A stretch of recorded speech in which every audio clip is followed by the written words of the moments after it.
আয়েশা রাদিয়াল্লাহু তাআলা আনহা বলছেন, আল্লাহর নবীর কবর হলো আমার ঘরে।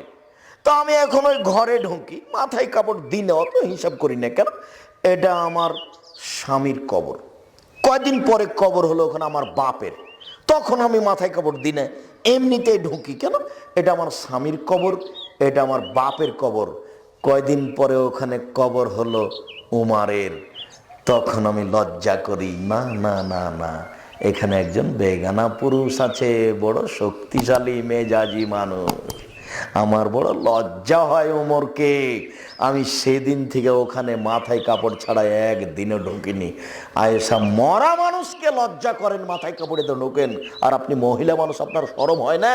কি করে আপনি ছোটবেলা করে পুরুষের সামনে হাঁটেন? আপনার একটু লজ্জা হয় না কেন? কি করে আপনি মাস্টার ডিগ্রি পাস মহিলা আপনার মাথায় কাপড় নিয়ে দিন রাত ঘুরে বেড়াচ্ছেন? আপনার একটু লজ্জা হয় না?